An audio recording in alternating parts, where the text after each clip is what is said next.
Good news, Arizona. Good afternoon, good morning, good night, good morrow. Good morrow. Good morrow? Good day. Good day. We could do Australian today. This is the show dedicated to my very good friend's father, who unfortunately left us this earth. But I went to the funeral, and I have to say, I just decided we had to do a show dedicated to Patrick Naughton, because from what I saw, heard being there, this man was a fantastic person and just graced the earth with his presence, and everybody around him was touched.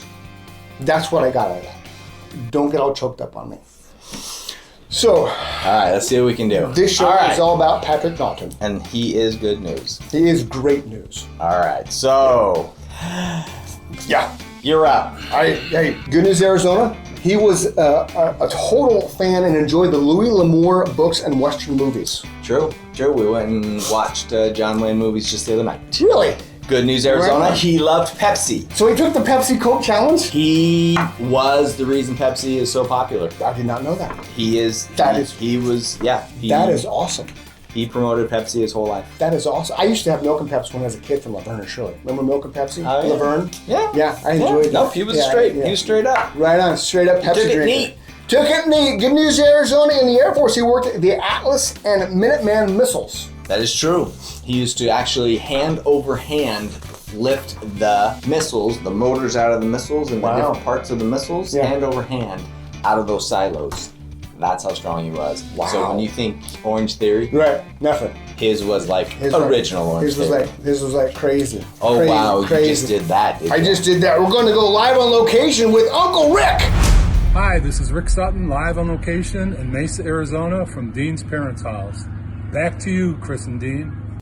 Hey, Uncle Rick. There you go. Good job, Uncle Rick. That was nice. Good job. That was cool. Good job. That was actually your idea, if you remember. I know. You told me he was coming. This part of. You told me he was coming to town, and I was like, oh, we're gonna have Rick do live on location. That's right. Uncle Rick's a stud. Uncle Rick's a stud. He is a stud. Now we're not doing rapid fire news. We're doing, and not even rapid. It's just Patrick Naughton isms. So I wanted to write stuff down while I was observing the service, but I felt that would be bad taste. I see. Right? That would have been bad taste. Point on the phone, right? So these are some that I remember just off the top of my head. If you this is one of the things Patrick used to say. If you leave my house hungry, it's your own fault. That is true. He did say that. He also said, to have a friend, you must be a friend first. I like that one. Yeah. I like that one. And instead of saying hello to Dean, he would say, hey, Lucky. He called several people Lucky, yes. Actually, my son, Kai, he would call him Lucky all the time. Nice. He would call me Sonny. Sonny? Do you know why he would call me Sonny? I don't know why. Share. Because I'm so bright. He is bright. He does brighten the room. Whenever you see Dean, you're just happy. I could be having a bad day, then I come in here to do the show with Dean. It's just, He would also, Patrickism, which we are not going to share here, he would sing a song about the Salvation Army, and it's not PG rated. But the other cool thing I learned about him, he used to give mints. He had mints. So he would carry Lifesaver mints in his pocket. Any particular flavor? Yes, it was the mints. It was mint. Okay. It wasn't wintergreen. It was just regular like spearmint. Peppermint, whatever. Okay. And so everywhere he would go, he would hand somebody that. So if it was a church, he would hand the kids mint. If he was at the doctor's office, it was the lady at the front desk. If it was wherever they were at, he would hand them mints, and everybody knew my dad. That's awesome. Everybody knew my dad. Everybody felt like they were his favorite, no matter what. Well, you're going to love one of the top 10 things, because there's a point out of whose favorite was who. Ooh. All right, let's see what we got. This is the homage. Man, this is a rough one. All right. Take your invisible drink of invisible energy, and this is the top 10. Oh, this is the top 10 reasons that Patrick Naughton was a bomb diggity, and I used bomb because of his Air Force with the bomb and the missiles and stuff. One time one was going off, and he had to climb down it and put the pin back in. Oh, snap. It's been long enough. It's probably not, Yeah. Plus, who knows if the Air Force actually watches our show. Okay. They probably don't. Okay, so number 10, he got married when everything was still black and white, and then cue the picture of them being married in black and white. He was a skinny little kid. He was. He was $1.22 when he got married. Yeah, I wonder where he gets that from. He was an epic pond and thrift shop outdoor shopper. Oh yes, he was a wheeler and dealer for sure. Pawn shops and thrift stores knew him by name and would save him stuff. Really? Would call him and go, "Hey Pat, I got this for you." Yeah, that's cool. Number 8, he loved the outdoors, mountains, and camping. That is true. That's probably where you got that idea that one time to spend your entire commission check on outdoor gear for Christmas. That was probably part of it. All right. He was enthusiastic about trout fishing. Absolutely. He learned how to fly fish while he was stationed in Alaska. Right on. The first year I was born. Right on. Yep. That's awesome. I would love to fly fish, but I don't like fish, so there doesn't seem a point for me fly fishing or fishing in general because I don't want to put the worm on the hook or whatever it is. I don't want to take the fish off. You can take it.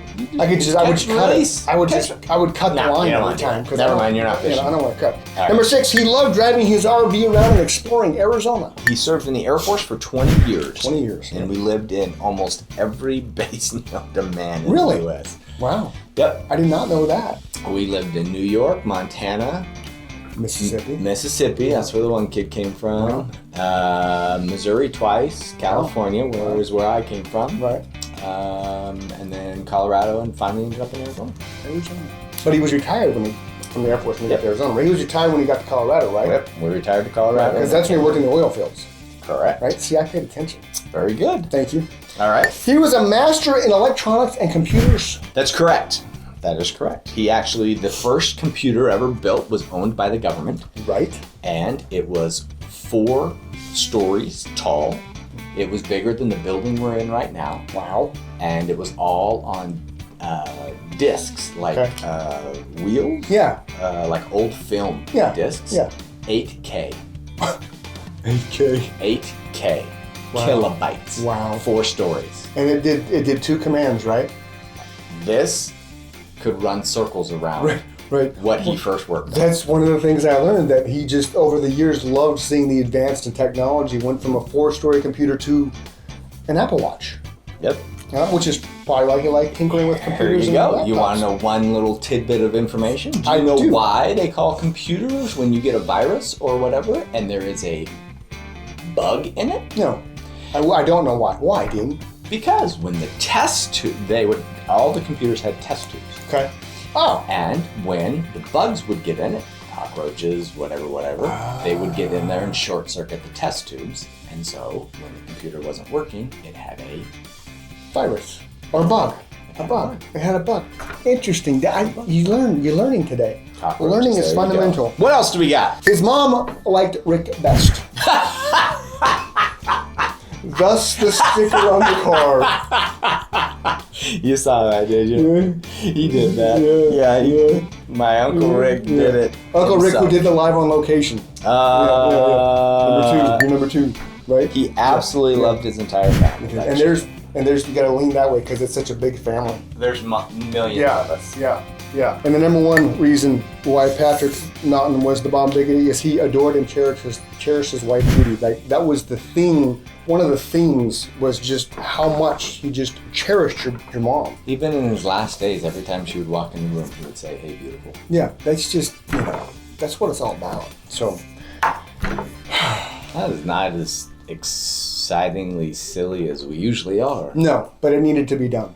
I needed to give an homage to you and your dad because he was a good man. He taught us a lot. He was a very generous soul, and he just taught us many things. And they wanted me to give them stories, and I thought, how can you do stories? There's so many.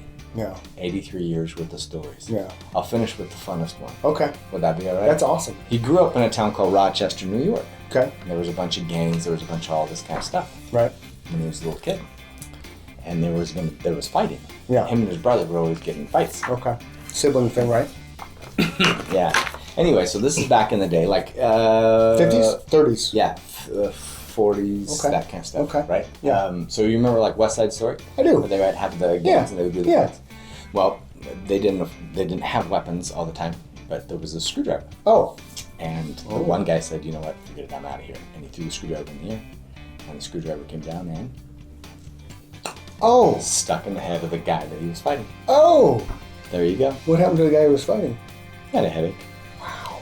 So, needless to say, Don't throw screwdrivers in the air. Don't throw Public screwdrivers in the air. service announcement. See, There you I go. bet you Governor Ducey should do one of those little orders. That would be a good one. Don't throw screwdrivers in the air. Don't throw screwdrivers in there. You heard it here first from Dean Naughton. I'm Chris Dunham. Thank you for letting me do a show about your dad. I appreciate it, brother. All right. Until next week. See ya. See ya.